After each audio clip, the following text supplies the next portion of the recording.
Bonjour et bienvenue sur Skills TechNet. Mon nom est Rodrigue Diaki. Nous allons voir aujourd'hui l'installation de Nextcloud 11, une plateforme de cloud privé sous Linux CentOS 7.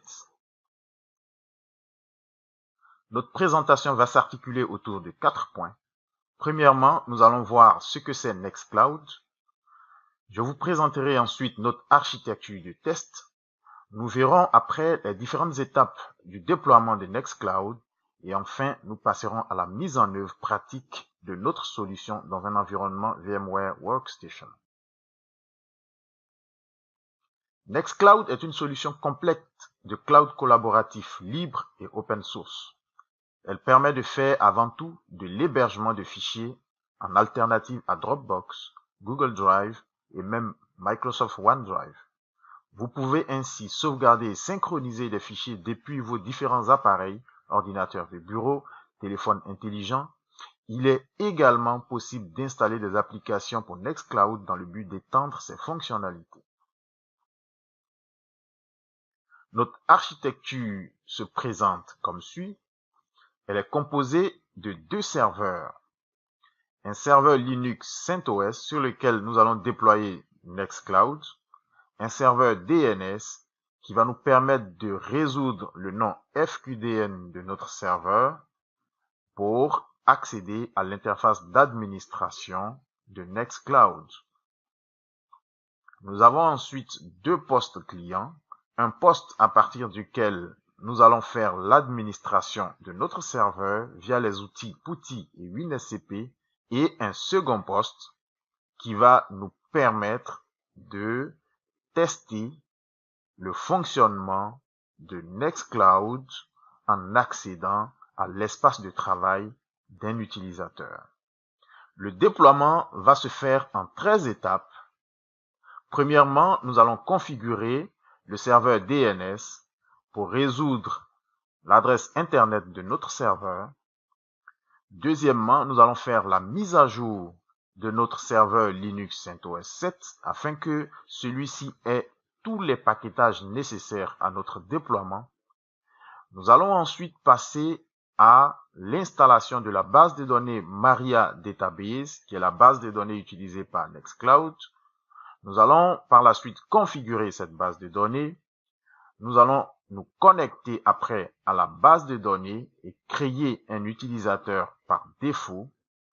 Ensuite, nous allons installer Apache HTTP Server, qui est le serveur web utilisé par Nextcloud, parce que figurez-vous qu'on a la possibilité d'accéder à Nextcloud via un navigateur.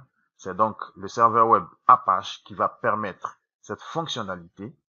Ensuite, nous allons installer PHP 7 et après, en 8e position, nous allons passer à l'installation de Nextcloud 11. Au 9e point, nous allons faire de l'utilisateur Apache le propriétaire du dossier Nextcloud. Nous ouvrirons ensuite les portes d'écoute de Nextcloud dans le pare-feu Firewall D. Au point 11, nous allons désactiver SE Linux afin que Apache ait plein pouvoir sur le dossier utilisé par Nextcloud. Et enfin, en 12e position, nous allons lancer Nextcloud, créer un utilisateur à partir du PC1 pour nous permettre d'administrer Nextcloud. Et en dernière position, nous allons télécharger le client Nextcloud que nous allons installer sur le poste 2 afin d'accéder à l'interface de travail des utilisateurs. Voici donc les 13 étapes de notre déploiement. Nous partons maintenant avec la mise en œuvre pratique de Nextcloud dans notre environnement VMware Workstation. Alors, à cette étape 1, nous allons configurer notre serveur DNS pour gérer le nom de domaine monnextcloud.com. Je rappelle encore une fois que ce nom de domaine monnextcloud.com est un nom de domaine fictif que nous avons choisi à la faveur de cette démonstration. Ce nom de domaine n'existe donc pas sur Internet, nous l'utilisons juste pour cette présentation. Avant donc de configurer le DNS, nous allons parcourir notre environnement de test. Il est composé de 2 serveurs Ici, nous avons notre serveur DNS qui a été implémenté sous Windows Server 2012 R2. Là, nous avons notre serveur Linux CentOS 7 sur lequel nous allons déployer notre plateforme Nextcloud 11. Et ici, nous avons les deux PC Windows 10 qui vont nous permettre de faire le déploiement via les outils d'administration que sont WinSCP et PuTTY, et le poste numéro 2 qui va nous permettre d'accéder à l'interface utilisateur de Nextcloud 11. Nous partons donc tout de suite avec la configuration du DNS. Je vais donc m'authentifier sur mon serveur.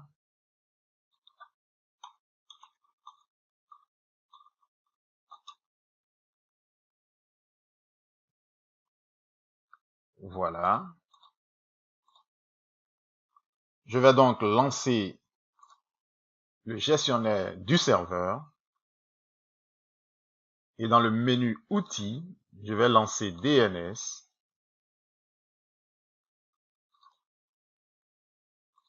Je vais faire un clic droit sur la zone de recherche directe et cliquer sur Nouvelle zone. Suivant, suivant. Et ici, je vais saisir le nom de notre domaine. Ce sera donc mon nextcloud.com. Je fais suivant, suivant, autoriser les mises à jour dynamiques, suivant et terminer.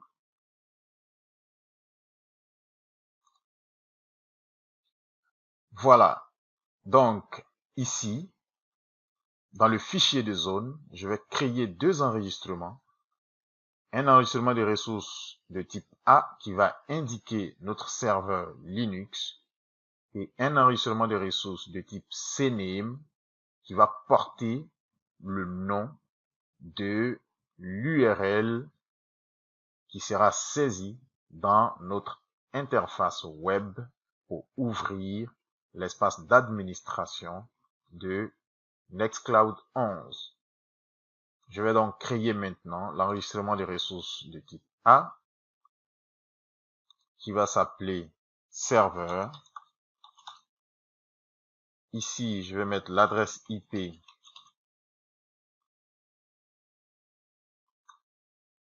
de notre serveur. C'est bien 192.168.17.40. Je fais ajouter.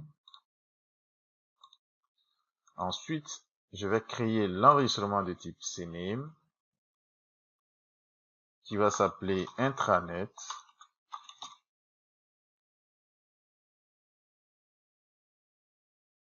Et là, nous avons l'adresse internet de notre serveur Nextcloud 11. Et là, je vais faire parcourir. Et dans le fichier de zone, je vais rechercher mon enregistrement de type A et je fais OK. Voilà. Les deux enregistrements ont été créés et nous allons maintenant passer à l'étape suivante de notre configuration. À l'étape 2, nous allons faire la mise à jour de notre système d'exploitation Linux CentOS 7 afin que celui-ci dispose de tous les paquetages nécessaires au déploiement de Nextcloud 11. Voilà, je retourne donc dans mon environnement VMware Workstation où se trouvent tous les serveurs et à partir du poste Windows 10 qui possède tous les outils d'administration qui vont nous aider justement à administrer notre serveur Linux CentOS 7, je vais lancer PuTTY pour accéder à mon serveur Linux.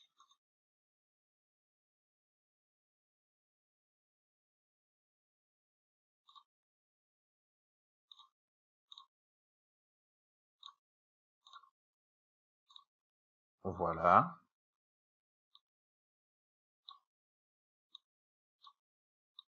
Je vais m'authentifier sur mon serveur Linux.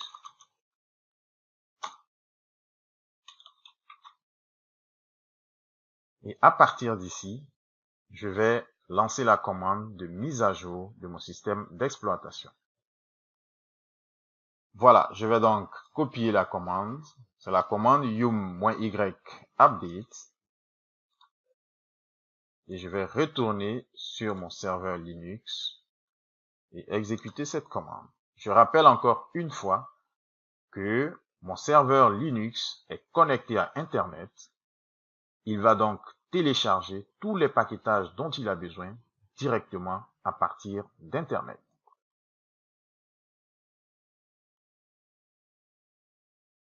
Le processus de mise à jour a donc démarré.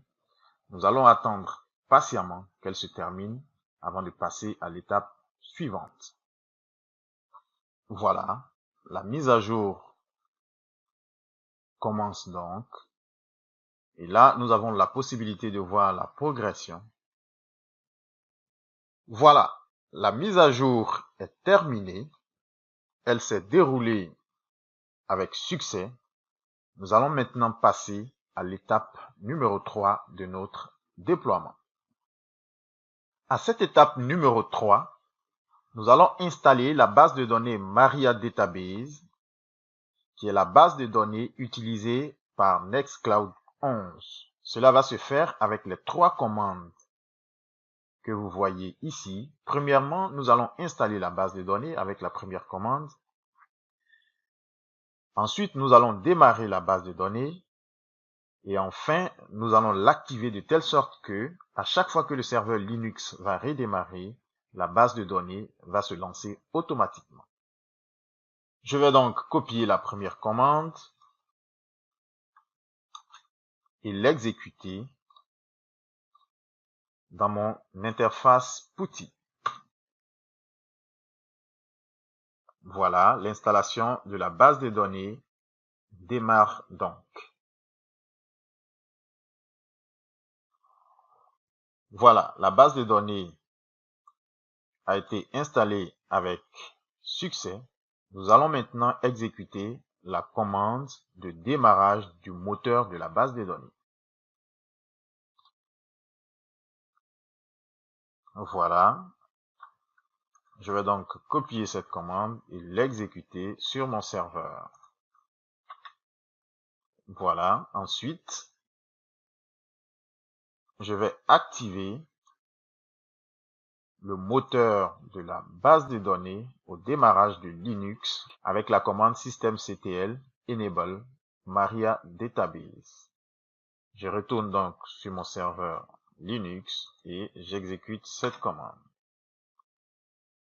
Voilà, le lien symbolique a été donc créé. Cela signifie que le moteur de la base de données va démarrer à chaque fois que le serveur Linux va redémarrer. Nous passons maintenant à l'étape numéro 4 de notre déploiement. À cette étape, nous allons configurer notre base de données. C'est un processus qui va donc impliquer plusieurs étapes et les étapes sont résumées dans cette diapositive. Nous allons au cours de ce processus attribuer un mot de passe donc à l'utilisateur root, accorder des privilèges élevés à cet utilisateur afin que le système Nextcloud utilise le root justement pour pouvoir écrire dans cette base de données avec des privilèges élevés. Nous allons donc tout de suite démarrer avec la première commande que voici. Je vais donc copier cette commande et la coller sur mon serveur Linux CentOS 7 afin de l'exécuter. Je vais donc effacer l'écran de mon PuTTY pour faire de la place et je colle ma commande. Voilà. Donc ici, on me demande de rentrer le mot de passe de l'utilisateur root de la base de données. Vu que nous n'avions pas entré de mot de passe auparavant, je vais juste faire entrer à ce stade. Voilà, donc ici, on me demande si je veux saisir un mot de passe pour mon utilisateur root. Je vais donc évidemment répondre oui. Je fais entrer. et je vais saisir le nouveau mot de passe. Voilà. Et voilà. Ensuite, je vais désactiver les utilisateurs anonymes en répondant par oui. Je vais ensuite interdire l'accès à la base de données à distance. Je fais oui. Je vais également supprimer la base de données des tests et je vais recharger la table des privilèges. Voilà, la base de données vient donc d'être configurée. Nous allons maintenant passer à l'étape suivante de notre déploiement. Alors, à cette étape numéro 5, nous allons créer l'utilisateur par défaut de la base de données. Je vais donc me connecter à la base de données à partir de cette commande.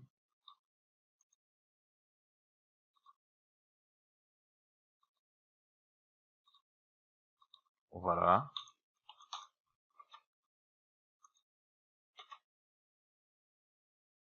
Je saisis le mot de passe que j'avais défini. Voilà. Et ici, nous allons créer la base de données que nous allons utiliser justement pour le déploiement de Nextcloud 11.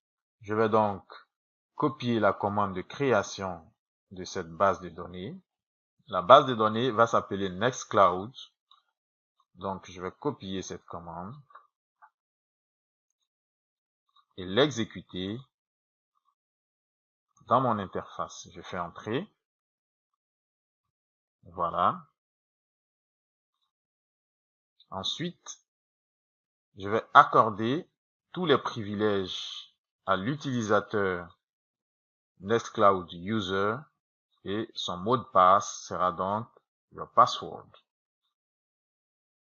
Il faut juste dire que ces informations seront mises à jour lorsque nous allons accéder pour la première fois à l'interface d'administration de Nextcloud. Je vais donc pour l'instant me contenter de saisir cette commande pour créer l'utilisateur Nextcloud User. Je retourne donc dans mon interface et je fais entrer. Voilà. Ensuite, je vais réinitialiser les privilèges.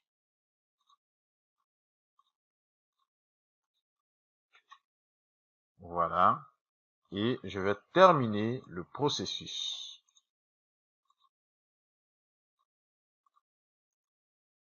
Et voilà. Nous avons donc créé la base de données Nextcloud. Nous avons également créé un utilisateur appelé Nextcloud User. Nous lui avons affecté un mot de passe. Ces informations seront utilisées lors de notre premier accès à l'interface d'administration de Nextcloud 11. Nous passons maintenant à la phase numéro 5 de notre déploiement.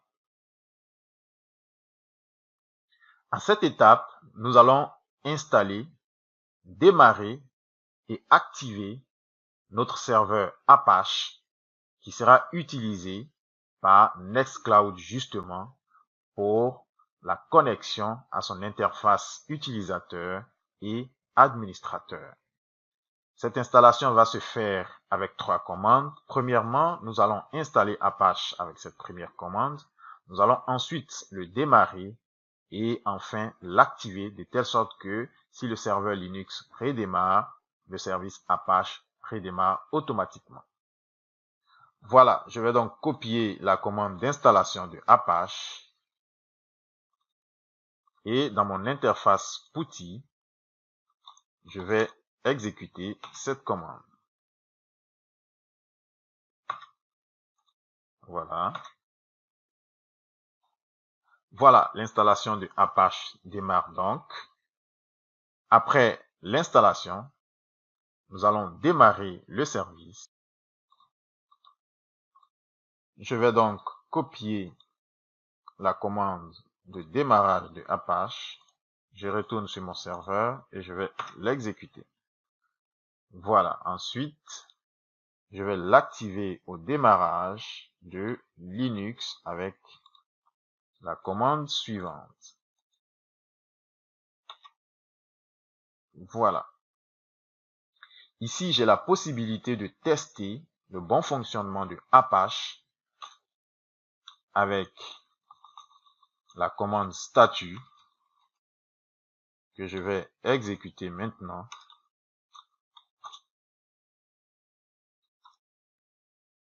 Voilà, Apache a donc démarré et en cours d'exécution. Voilà. Et il est activé justement pour démarrer à chaque fois que Linux va redémarrer. Ainsi s'achève donc notre étape numéro 6. Nous passons maintenant à la phase numéro 7. À cette étape numéro 7, nous allons installer PHP 7, qui est un outil utilisé également par Nextcloud pour la gestion des transactions entre la base de données, le serveur Apache et les utilisateurs. Il faut donc dire que Nextcloud utilise essentiellement 3 outils: la base de données MariaDB, le serveur web Apache et enfin PHP. Nous avons déjà installé la base de données, nous avons également installé Apache. Il nous reste maintenant à installer PHP 7 avant de passer à la phase d'installation de Nextcloud 11. Alors, l'installation de PHP va se faire en plusieurs phases. Premièrement, nous allons faire la mise à jour des paquetages via le dépôt EPL que nous connaissons très bien. Ensuite, nous allons exécuter l'installation de PHP avec cette troisième commande, parce que la seconde va justement nous permettre de faire la mise à jour de la repository de PHP, et la troisième va nous permettre d'exécuter cette installation. Avec la quatrième commande, nous allons charger le fichier php.ini que nous allons modifier à la dernière commande. Alors, cette modification va consister à paramétrer PHP de telle sorte que les fichiers uploadés par les différents utilisateurs soient au maximum d'une capacité de 100 mégas, comme cela est écrit ici. Je vais donc copier les 2 commandes de l'installation des paquetages de la repository EPL, à partir desquelles nous allons installer PHP 7. Voilà. Je vais effacer mon écran pour faire de la place. Et voilà. Donc, EPL a été mise à jour. Nous allons ensuite exécuter la seconde commande.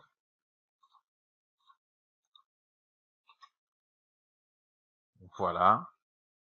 Cette mise à jour a été également effectuée avec succès. Et je vais maintenant activer la repository. Voilà. Excellent. Ensuite, je vais installer PHP 7.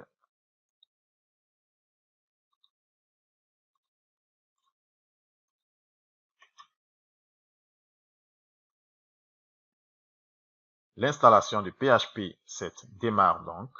Voilà, l'installation s'est terminée avec succès. Je vais maintenant éditer le fichier php.ini afin de pouvoir le modifier. La commande d'édition est donc celle-ci. Je vais l'exécuter sur mon serveur Linux. Voilà, donc le fichier PHP est chargé. Nous allons maintenant le modifier pour définir la taille maximale du fichier uploadé à 100 mégas. Donc, je vais exécuter ces 2 commandes. Voilà. Et ensuite, j'exécute la seconde commande.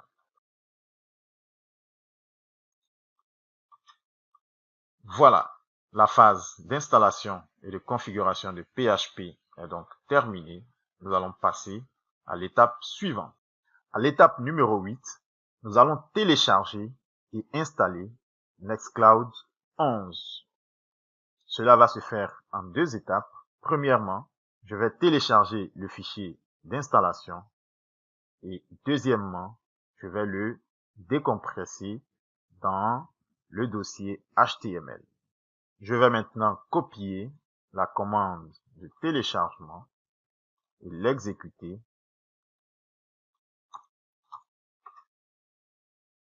Sur mon serveur Linux via PuTTY. Voilà, le téléchargement commence.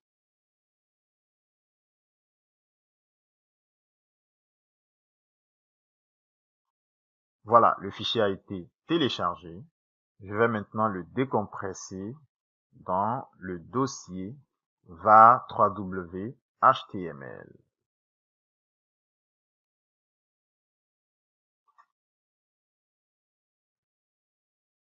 Voilà, la décompression est terminée. Nous allons maintenant passer à l'étape suivante. À l'étape numéro 9, nous allons faire en sorte que l'utilisateur Apache soit propriétaire du dossier Nextcloud, de telle sorte que toutes les transactions qui vont s'effectuer via l'interface web soient prises en compte. C'est donc cette commande qui nous permet d'effectuer cette tâche. Je vais donc copier la commande qui nous permet de créer le dossier Nextcloud et en même temps d'affecter la paternité de ce dossier à l'utilisateur Apache qui appartient au groupe Apache. Je fais donc copier, je retourne sur mon serveur,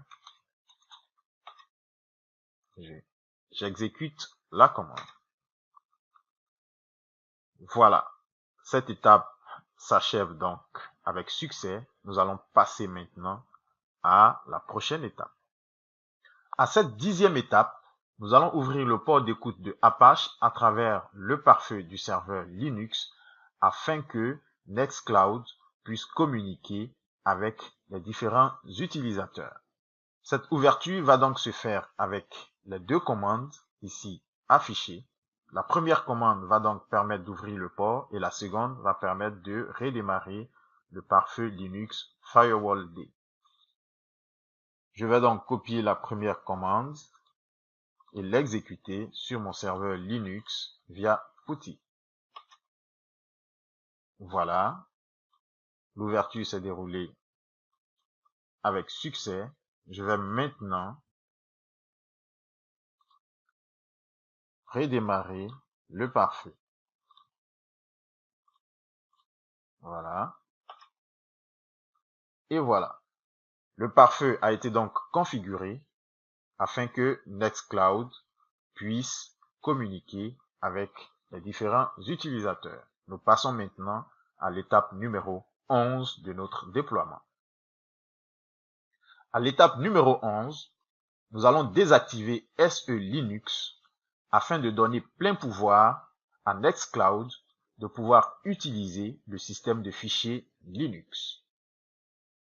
Cela va donc se faire avec l'édition du fichier config qui se trouve dans etc SE Linux et à l'intérieur de ce fichier, nous allons changer le paramètre SE Linux égale à enforcing. Nous allons le passer à disable. Voilà, je retourne donc sur mon serveur Linux à partir de mon poste Windows 10. Cette fois-ci, je vais utiliser l'outil WinSCP parce que là, il s'agit d'éditer un fichier de configuration. Je vais donc me connecter sur mon serveur. Voilà. Là, je suis dans etc. Je vais chercher le dossier SE Linux. Voilà, SE Linux. Et là, j'ai le fichier de configuration de SE Linux. Et ici, nous voyons très bien que le paramètre SE Linux est sur Enforcing. Je vais le mettre sur Disable.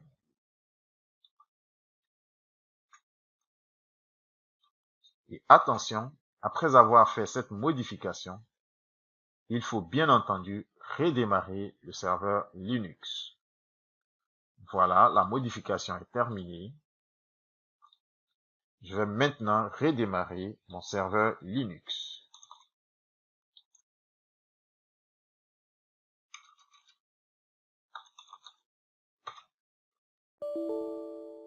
Voilà, le redémarrage est lancé. Voilà. Voilà, le serveur est donc en train de redémarrer. Voilà, je retourne donc sur mon poste Windows 10 à partir duquel j'effectue l'administration et je vais réinitialiser ma console PuTTY.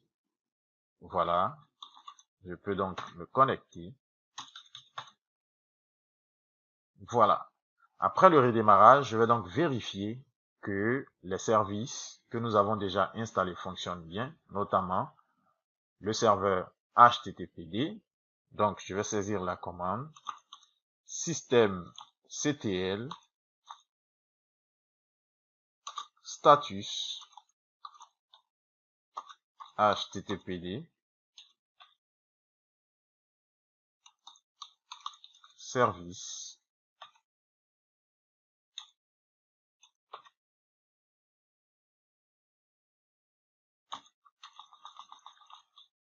voilà. Et voilà. Donc, là, le serveur HTTPD est en cours d'exécution. Nous pouvons donc passer à l'étape numéro 12. Alors, à cette étape, l'installation de Nextcloud est terminée. Nous allons maintenant accéder à l'interface d'administration de notre serveur à partir du PC1. Une fois que nous aurons accédé à cette interface, nous allons nous authentifier avec les utilisateurs que nous avions créés, rappelez-vous, Nextcloud User avec son mot de passe, Your Password. Et la base de données que nous allons utiliser, c'est également Nextcloud que nous avions créé. Et une fois que nous serons dans cette interface, nous allons créer un nouvel utilisateur administrateur et évidemment des utilisateurs qui vont utiliser notre système de cloud. Le PC numéro 2 nous servira justement pour pouvoir accéder à Nextcloud en utilisant un second utilisateur. Nous partons donc tout de suite avec le lancement de Nextcloud à partir du PC1. Voici donc l'URL que je vais utiliser. Je vais la copier et retourner sur mon poste 1, lancer mon navigateur,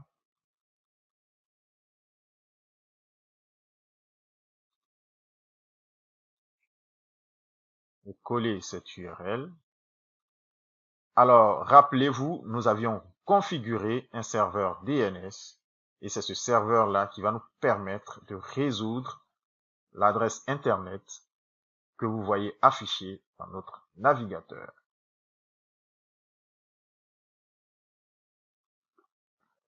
Nous allons maintenant nous authentifier avec les accès que nous avions créés lors de l'implémentation de la base de données MariaDB.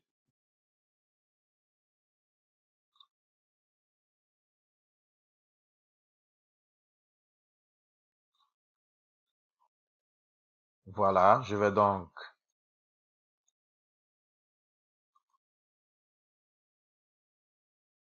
saisir mon utilisateur. Voilà. Et ensuite, je copie mon mot de passe et je retourne sur mon serveur. Je saisis ce mot de passe et je clique sur terminer l'installation.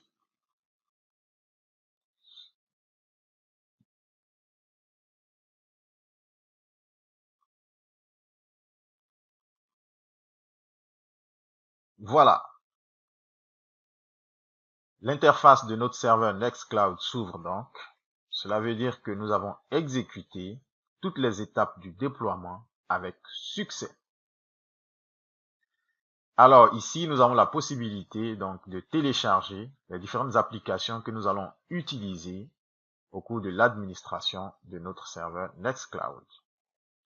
Vu que cette démonstration n'est pas axée sur l'administration, nous allons simplement créer les utilisateurs nécessaires pour pouvoir démontrer comment est-ce que l'on peut accéder à l'interface de Nextcloud pour uploader ou télécharger ces fichiers. Je vais donc fermer cette interface. Et puis dans ce menu déroulant, je vais cliquer sur utilisateur. Alors ici, nous avons donc notre utilisateur que nous avions créé lors de l'installation. Nous allons maintenant créer un second utilisateur qui va nous servir pour notre administration. Cela n'est pas exclu que nous pouvons toujours utiliser le premier utilisateur que nous avions créé lors du déploiement. Je vais également créer un utilisateur de test que nous allons utiliser sur le poste numéro 2 pour accéder à l'interface utilisateur de notre Nextcloud. Et cela va se faire à la dernière phase de notre démonstration. Pour l'instant, nous sommes dans l'interface d'administration et ici, nous allons voir rapidement comment créer des utilisateurs dans Nextcloud. Donc, ici, je vais créer un groupe que je vais appeler MTL.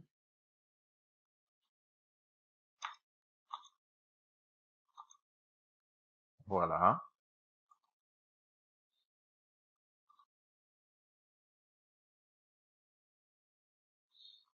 Je vais donc utiliser ce mot de passe.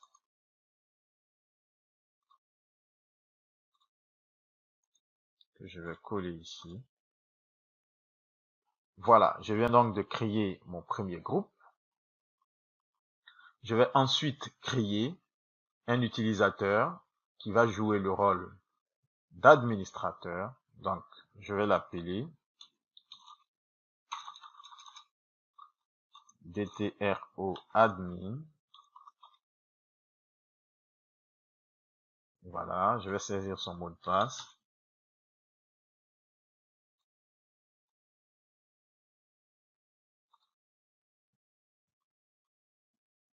Voilà, je vais donc le mettre dans le groupe admin. Voilà. Et ensuite, je vais créer un utilisateur qui va nous servir pour le test d'accès à l'interface utilisateur. Je vais l'appeler user1. Je vais saisir son mot de passe.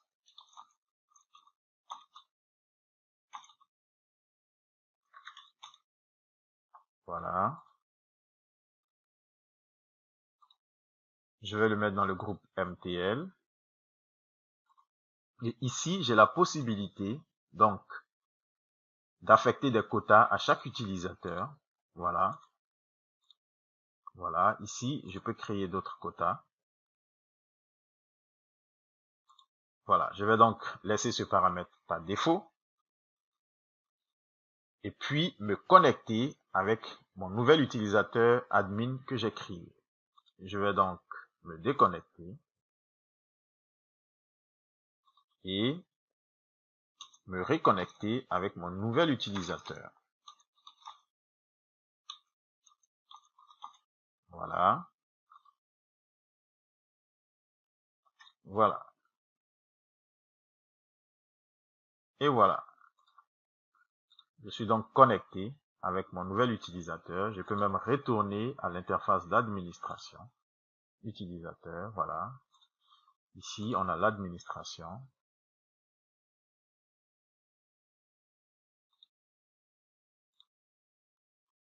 Voilà.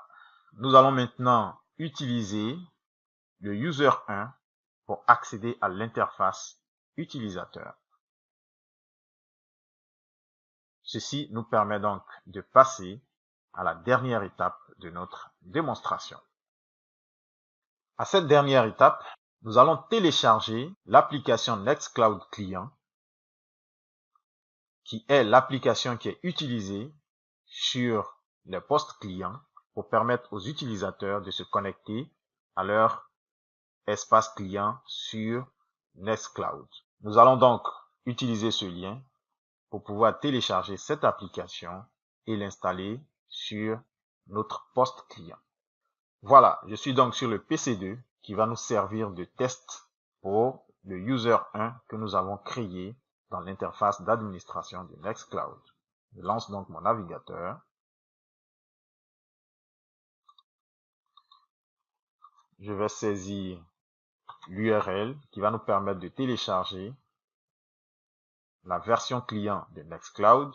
Voilà, nous sommes donc dans l'interface de téléchargement.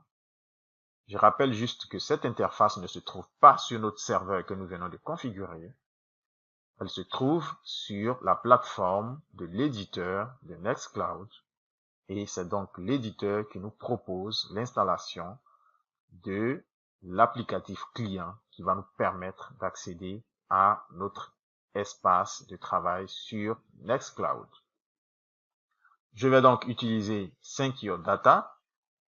Donc, notre application existe donc en deux versions, une version desktop et une version pour les clients mobiles. Je vais cliquer sur Desktop et sur Windows. Voilà. Je vais donc cliquer sur Enregistrer sous. Voilà, enregistrer et le téléchargement commence. Voilà, le téléchargement est terminé. Je peux ouvrir le dossier et démarrer l'installation de mon client Nextcloud. Voilà. Je fais suivant, suivant, installer.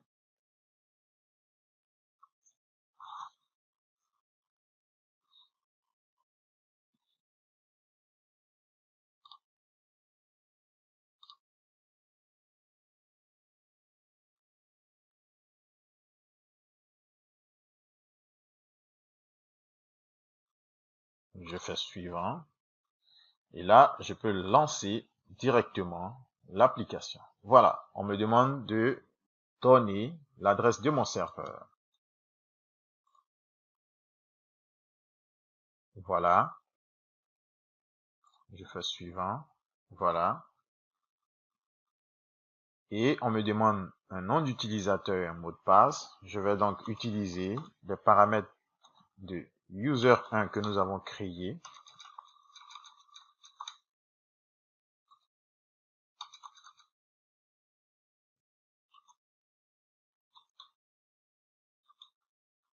Voilà.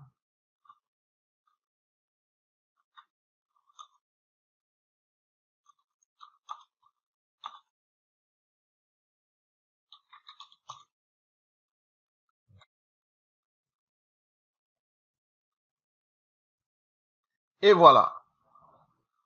Je suis donc connecté sur mon interface utilisateur. Alors, ici, on me montre par défaut mon dossier local de synchronisation. Mais je vais créer un autre dossier.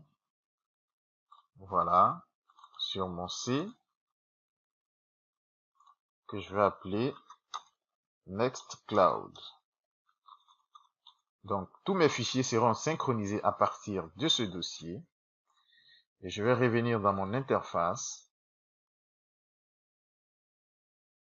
Voilà, pour changer ce dossier. Et pointer celui-ci et je fais sélectionner. Voilà. Et je fais connexion. Voilà, terminé. Donc, activité de synchronisation. Donc, tout de suite, il synchronise toutes les informations qui sont dans mon compte sur le serveur vers mon dossier local. Donc, les informations, tous les fichiers et dossiers que nous voyons ici ont été téléchargés directement à partir de mon compte sur le serveur. Donc, toutes mes transactions avec le serveur se feront donc à partir de ce dossier. Ici, dans la barre des tâches, je peux constater cette petite icône qui est en fait l'icône de Nextcloud version client.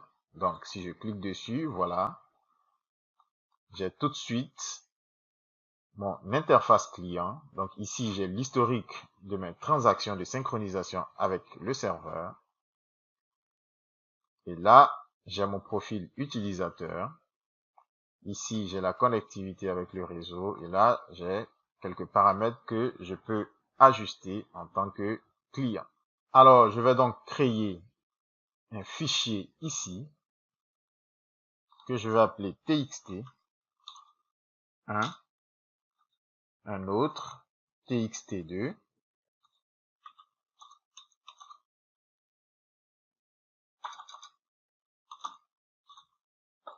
voilà, ces deux fichiers sont donc sur mon cloud, Nextcloud bien sûr, et à partir du PC1, je vais me connecter via mon interface utilisateur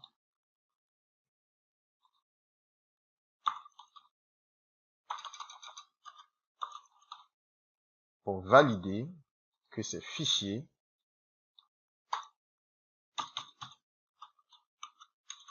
sont bien présents dans mon interface et que je peux y accéder de n'importe où.